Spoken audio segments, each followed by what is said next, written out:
Before the parties, before the power, before the legend of Mar-a-Lago, there was something darker. A hidden cost, lost names, broken bones, and a woman who believed beauty justified everything. Today we reveal the side of Mar-a-Lago the world never sees. Stay with me, because this story gets much deeper than you think. Marjorie Merriweather Post wanted a palace, something America had never seen before. But her dream came at a price, paid not by her, but by the men who built it. Construction managers refused to report the truth. Injuries were common: falls from scaffolding, glass cuts, heat exhaustion under the brutal Florida sun. These workers crafted greatness, yet their names vanished from the record. Gurmasu's log, forgotten by history, and the cost, staggering. Historians estimate between $7 to $10 million. That's over $150 million today. And remember, that was just the building. Not the imported European art, not the custom furnishings, not the decades of maintenance that devoured millions more. Mar-a-Lago was completed in 1929, the exact year the stock market crashed and America fell into the Great Depression. As breadlines formed in major cities, as families struggled for a single meal, Marjorie hosted champagne dinners on gold-trimmed china. The contrast was brutal, impossible to ignore. But Marjorie didn't see it as a moral problem. She truly believed her spending created jobs, that her support of artists and craftsmen was a public good. But the men cutting stone under the Florida sun, their opinions? Lost forever. Early 1930, Mar-a-Lago opened fully for the winter season. Her guest list was a who's who of influence: friends, business partners, minor European nobility, Hollywood names, Washington insiders, and Wall Street power players. Champagne flowed, despite prohibition. Orchestras played beneath carved ceilings. Photographs from the time almost glow with luxury. But deep beneath the glamour, a question still followed Marjorie. Was it enough? Could she finally force old high society families to see her as one of their own? The answer would come slowly and painfully. For 3 golden winters, Mar-a-Lago ran like clockwork. Every November, Marjorie arrived from New York or Washington, and the mansion transformed into a world of glittering ritual. Staff had spent weeks preparing. Every surface polished, fresh flowers in the entrance hall, kitchens fully stocked, guest rooms pristine. She entered a world designed to look effortless, but behind the walls was a different reality. Upstairs, crystal glasses, 7-course dinners, European aristocrats in gowns and tuxedos. Downstairs, a hidden universe nobody clapped for. In the kitchens, the heat was relentless. Gas flames, boiling pots, ovens at full burn. 12-hour shifts, often longer. Burns, cuts, pressure that never eased. Mistakes were not forgiven. In the laundry rooms, mountains of linens, tablecloths, napkins, sheets. Women arrived before dawn and left after dark. The work never stopped. On the grounds, 17 acres of perfection. Every hedge trimmed with geometric precision, palm trees inspected for disease. The salt air corroded metal and stone, requiring constant repair. In the mechanical rooms, boilers and primitive air conditioning battled Florida humidity. Electrical systems were watched like hawks so lights would never fail during a dinner. Men worked in windowless rooms, surrounded by roaring machines, maintaining the illusion of effortless glamour. The staff lived in a separate universe, close in distance, but worlds apart. Their quarters were decent for the era, but the boundaries were strict. Separate entrances, separate staircases, trained to move unseen. They were present, but invisible. Marjorie believed she was kind, even generous. She remembered names, gave bonuses, asked about families. But kindness didn't erase hierarchy. Staff could polish the ballroom floors, but never dance on them. They could prepare the dinners, but never taste the wine. Upstairs, champagne. Downstairs, sweat and grease. The fantasy of Mar-a-Lago depended entirely on the people the guests never saw. Sometimes, late at night, after the clinking glasses had quieted and the last guest was asleep, Marjorie walked through the empty rooms alone. The silence felt heavier, emptier. Her life's dream stood completed around her, but the question that haunted her remained: was this enough? The walls, magnificent and cold, offered no answer. Outside Palm Beach, the world was changing fast. In the late 1930s, Europe was sliding toward war. Hitler expanding, Mussolini growing aggressive, peace unraveling. In Washington, debates. In New York, anxiety. Families waited for news from overseas, but inside Mar-a-Lago, the parties continued. Fewer European aristocrats now, more American industrialists and military officers, but the rituals remained the same. A golden world, floating above a storm the rest of the world could feel coming. The parties lasted until midnight. Guests laughed and danced, believing this world of wealth, glamour, and privilege would last forever. But permanence, as Marjorie would soon learn, is far more complicated than stone, marble, or gold ceilings. America entered the Second World War in December 1941. Suddenly, Mar-a-Lago's perfect, isolated world collided with a harsh reality. The young men from the staff's families were drafted and sent overseas. Rationing hit everyone, from sugar and butter to gasoline. Even the richest homes felt the pinch. On the beaches just beyond the estate's walls, Coast Guard patrols kept a constant watch over the Florida coast. Scanning the horizon for German submarines, the illusion of a protected paradise was shattered. Mar-a-Lago itself was even offered to the government for military use, but the offer was declined. The estate was deemed too conspicuous, too impractical for the serious business of war. Still, Marjorie Post acted with purpose. She funded medical supplies, hosted lavish war bond benefits, and even turned some of her other estates into recovery spaces for wounded soldiers. She was doing her part, but the war revealed the mansion's own fragility. Staff shortages meant rooms went unclean for the first time. The relentless salt air, a constant companion in Palm Beach, began to eat away at the stone and metalwork. Mechanical systems started to fail, and with parts diverted to the war effort, repairs became nearly impossible. It was a stark lesson. Even the most permanent-seeming structures demand constant care, attention, and labor. Without it, they age, they weaken, they begin to whisper their vulnerability. By 1945, as the war ended, the world had changed. And so had Marjorie. She was now 58 years old. Her marriage to the diplomat Joseph Davies was strained and unraveling. Her children were grown, absorbed in their own lives, and they cared little for the intricate rituals of Palm Beach high society. Her daughter Nadinia, who would later become the actress Dina Merrill, and her siblings had dreams of their own, dreams that led them far away from the gilded cage of Mar-a-Lago. The question that had always haunted Marjorie, how to preserve her creation, began to change shape, became something more personal, more urgent. Who will want this when I am gone? The mansion's grandeur wasn't just a matter of aesthetics. Maintenance alone ran into the hundreds of thousands of dollars every year. Property taxes were massive. The payroll for the extensive staff was a heavy, constant burden. Then there were utilities, repairs, and the need for constant vigilance against the slow decay of time and nature. Meanwhile, the very rules of the high society she had mastered were changing. The influence of the old, established families was waning. A new kind of money was rising from Hollywood, from Texas oil, and eventually from technology. Marjorie's own position in this shifting landscape felt increasingly uncertain. Her response to this creeping anxiety was familiar, almost instinctual. Carry on as if nothing had changed. The winter seasons resumed after the war. The parties continued. The guest lists curated with the same obsessive care she had always shown. She was determined to maintain the illusion of effortless permanence, but it was just that, an illusion.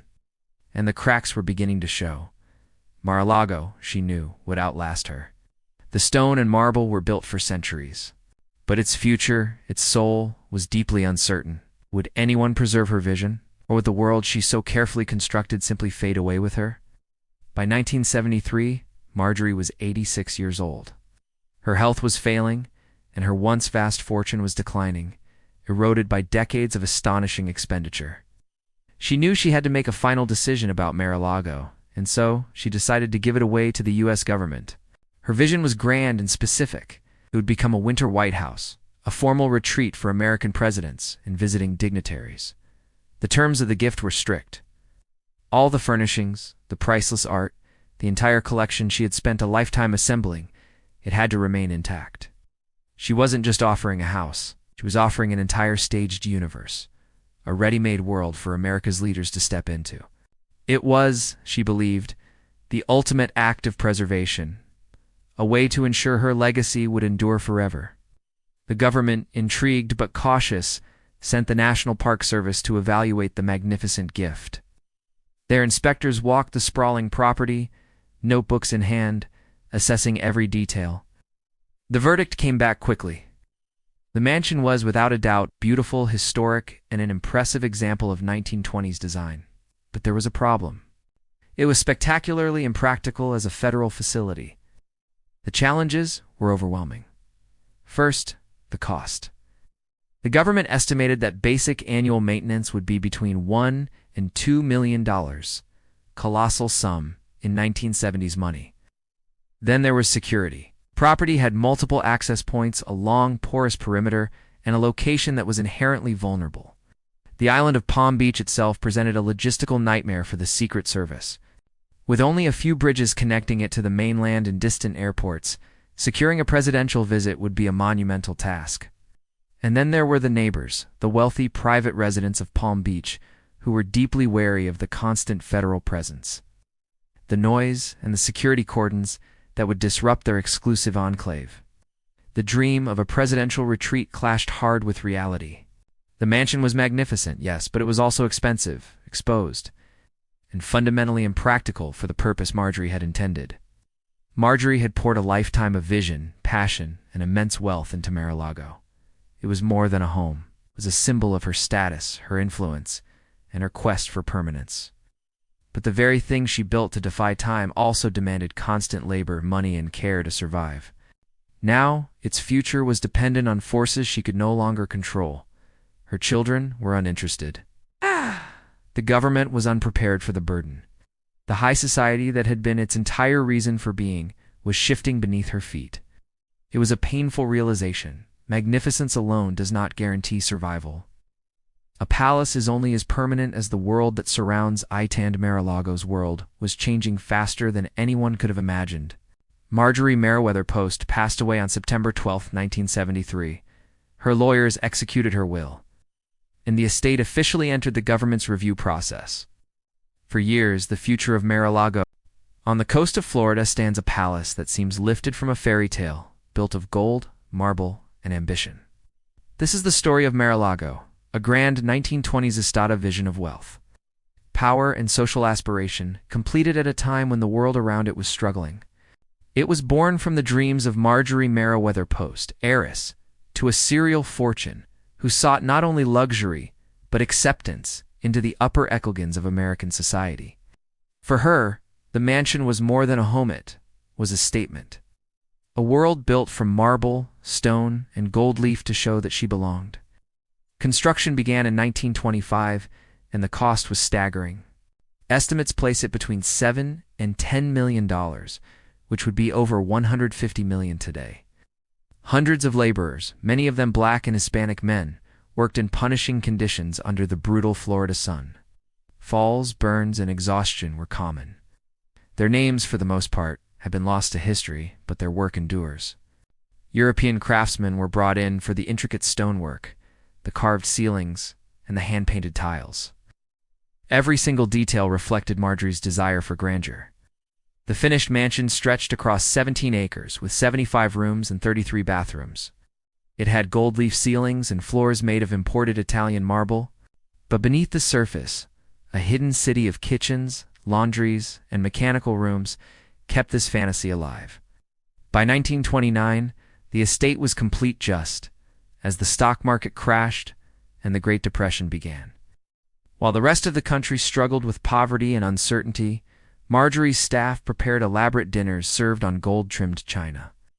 Her guests included business leaders, European nobility, and Hollywood stars. The magic of Mar-a-Lago depended on invisible labor. Kitchen staff worked 12-hour shifts just to maintain perfection. Groundskeepers manicured the lawns with geometric precision. The complex mechanical systems required constant, around-the-clock attention. Upstairs, guests basked in effortless elegance. Downstairs, an army of workers made it all possible. The contrast was stark, and yet the illusion persisted. The staff moved like ghosts, present but unseen. Marjorie treated them with what was considered kindness at the time, bonuses. gifts, and attention to their families, but the hierarchy was rigid and absolute. The splendor of the estate depended on this division, and for decades it worked flawlessly. Through the 1930s, Mar-a-Lago hosted 3 gilded winters, a perfectly choreographed ritual of wealth. Diplomats, business magnates, and aristocrats filled its opulent rooms. Conversation was always kept safe. Decorum reigned supreme, and every detail was meticulously timed. Yet outside the estate's walls, the world was changing. Europe was moving toward war, the economy was fluctuating, and the ideals of permanence that the mansion represented were beginning to crack. During World War II, the estate faced new challenges. Staff shortages left rooms uncleaned. The salty sea air began corroding the metalwork, and the complex mechanical systems started to suffer from a scarcity of parts. Marjorie contributed to the war effort, funding medical supplies and hosting bond drives. But the mansion itself was showing its vulnerability. Her own family grew distant, pursuing lives far removed from the social universe the mansion had been built to impress. The question that had haunted Marjorie for decades, who would care for this monument of ambition, was becoming more urgent than ever. After the war, the estate remained a symbol of opulence, but maintaining it required enormous resources. Property taxes, staff wages, utilities, and repairs consumed a fortune every year. The world had shifted. Old money no longer held the same sway, and new wealth was redefining society. Despite these pressures, Marjorie persisted. Winter seasons resumed, the parties continued, and the mansion's invisible machinery carried on, keeping the illusion alive.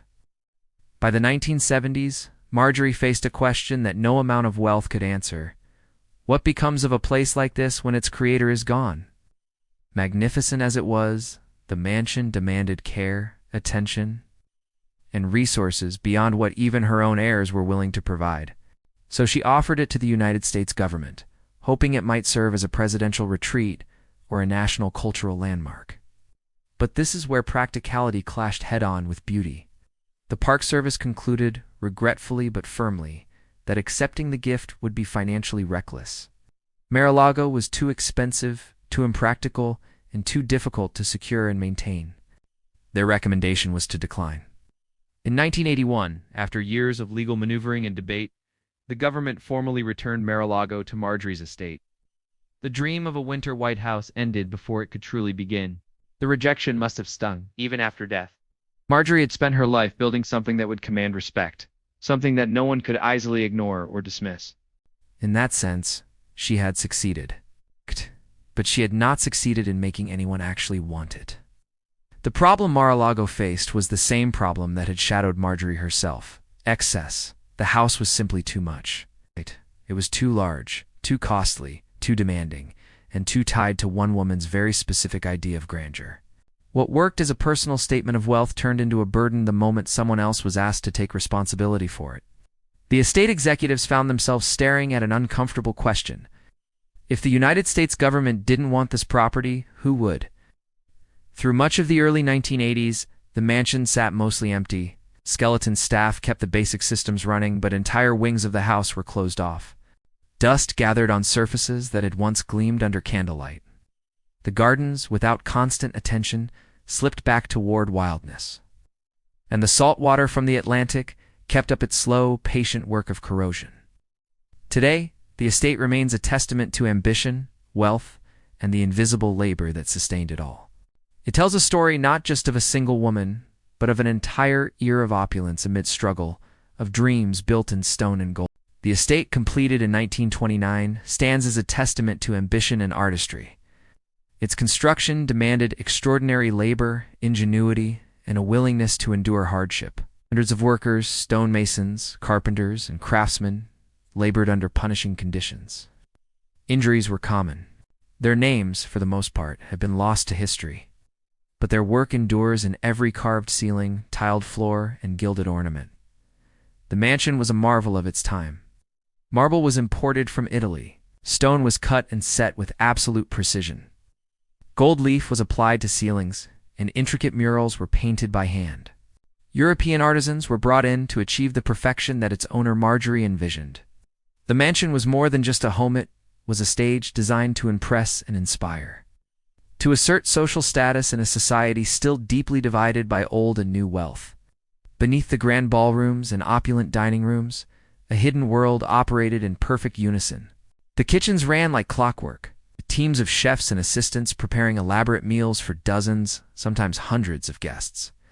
Laundry staff pressed and folded linens with relentless precision, ensuring every surface was immaculate. Outside, groundskeepers maintained the sprawling landscape with geometric exactitude, sculpting nature to fit a vision of perfect order. Deep behind the scenes, mechanical rooms hummed with the constant pulse of boilers, pumps, and some of the earliest air conditioning units. This invisible labor, this hidden machinery of domestic life, allowed the estate to function as a completely self-contained universe of luxury and ceremony. The seamless elegance enjoyed by the family and their guests was a carefully constructed illusion, powered by a massive unseen workforce. The mansion's very first winter season opened in 1930, a dazzling debut. Guests arrived from New York, Washington, and even Europe. Diplomats, industrialists, and aristocrats mingled beneath ceilings dripping with gold leaf, their conversations echoing through the cavernous halls. Dinners were elaborate, theatrical productions, often consisting of 7 courses or more, each paired with the finest wines from across the globe. The conversation followed a strict and unwritten decorum. It was safe, elegant, and deliberately superficial. Politics, business, and personal struggles were left at the door. And yet, just beyond these gilded walls, the world was rapidly changing. Breadlines were forming in major cities, unemployment was soaring, the Great Depression was tightening its grip on the nation. The mansion was a microcosm of extreme privilege, a glittering, defiant counterpoint to the widespread hardship, revealing the stark and uncomfortable social contrasts of the era. The estate's breathtaking beauty required constant, unyielding vigilance. An army of staff worked tirelessly to maintain its pristine appearance and flawless function, often unseen and almost always underappreciated. Their collective labor created an illusion of effortless elegance for guests who could never imagine the immense machinery operating just behind the silk-covered walls. Marjorie's own attention to her staff was considered quite generous for the time. She gave out bonuses, thoughtful gifts, and even personal attention to their well-being. But the hierarchy remained rigid and uncrossable. The relationship was one of paternalism, not partnership. The stark contrast between immense wealth and manual labor was never hidden. It was simply made invisible to those who came to enjoy the fantasy upstairs. The Second World War brought new, unforeseen challenges. Staff shortages, rationing of food and fuel, and diverted building materials meant the magnificent mansion began to show its first subtle signs of age. Maintenance became harder, and the constant battle against time and the elements grew more difficult. Yet, the estate's winter seasons continued, stubborn, almost defiant celebration of opulence in the middle of global upheaval. Marjorie herself aged alongside the house she had so lovingly built. By the 1940s, her children were grown, establishing their own lives far away from the carefully curated social world she had created. The mansion, still magnificent but incredibly costly to run, demanded difficult decisions about its future. What would happen to this monument of a bygone era? The question remained. What becomes of a place like this when its creator is gone? The estate was so much more than stone and gold. It was a social statement, a labor of love and ambition, and a mirror reflecting an era's deepest inequalities. Its permanence was never guaranteed, no matter how solid the marble or how strong the walls. Yet today, the estate stands as a public monument to human creativity and immense effort. It tells a powerful story of vision, of labor. Perched on a fragile barrier island, Mar-a-Lago stands as a testament to ambition, design, and the forces that shape history. Its story isn't just about bricks and marble, but about the people, labor, and culture that brought it to life.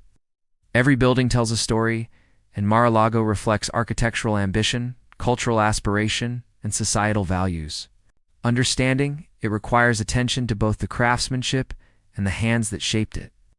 Hundreds of workers labored here, their contributions forming the foundation of every corridor and hall. To study Mar-a-Lago is to explore multiple truths: the vision of its original owner, the evolution of architectural design, and the complex interplay of labor, wealth, and culture. The mansion's design showcases meticulous craftsmanship and architectural innovation. Each detail, from intricate moldings to sweeping staircases, reflects a period of history where aesthetics, functionality, and status intertwined.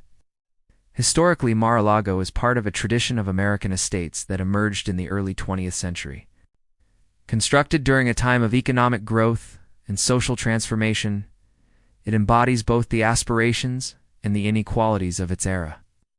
Dates of construction, ownership records, and design documents provide factual grounding, but understanding requires more than just facts. It demands context, the societal norms, economic structures, and the human stories behind the stone and timber. The estate's location on a barrier island highlights the challenges of building within fragile ecosystems. Early assumptions about human control over nature shaped every decision, from foundation placement to landscaping. The mansion's endurance offers lessons about resilience, adaptation, and the long-term impact of construction on coastal environments. Economically, Mar-a-Lago reflects the broader systems of its time. It relied on a vast network of skilled labor, management, and the wealth structures of the early 20th century. Studying the mansion provides insight into how these grand estates were funded, maintained, and integrated into the social fabric of American life. As much as it is an architectural one, the mansion is a cultural symbol. Its grand design, luxurious layout, and sheer scale reveal a society fascinated with status, leisure, and achievement. Over the decades, its significance has evolved, demonstrating how architectural spaces can carry shifting cultural meanings as society changes around them. But Mar-a-Lago is not unique. Across the United States, similar estates tell parallel stories: ambitious architecture built by skilled labor, funded by concentrated wealth, and shaped by a distinct social hierarchy. Think of the Biltmore Estate, the Vanderbilt Homes, or Vizcaya in Miami. Many of these have become museums or public spaces, preserving history for education and reflection. Mar-a-Lago offers similar lessons, waiting to be studied and understood by those who look closely. The mansion demonstrates how buildings can educate us. Its design teaches about architectural craft and innovation. Its history teaches about labor, economics, and social structure. Its environment teaches about our interaction with fragile landscapes. Observing Mar-a-Lago encourages a nuanced understanding of context, complexity, and the interplay between cultural aspiration and practical reality. Architecture is rarely simple, and this estate reminds us that human creations carry multiple truths simultaneously: achievement and challenge, beauty and labor, ambition and consequence. Appreciating this complexity requires patience, reflection, and a healthy dose of curiosity. The story of Mar-a-Lago is ongoing. The building ages, the landscape changes, and future generations will interpret its significance anew. Its nearly century-long history is visible to anyone willing to look. The mansion offers lessons not just about a single estate, but about architectural vision, labor, culture, and the choices societies make in shaping their built environment. What we choose to notice, what we study, and what we preserve reflects not only the estate itself, but the values and curiosity of those who encounter it. Mar-a-Lago stands as more than a mansion. It is a mirror of culture, labor, and ambition, patiently waiting for each visitor, historian or scholar, to discover the lessons held within its walls. The estate endures, inviting reflection on architecture, history, and the enduring human desire to leave a mark on the world.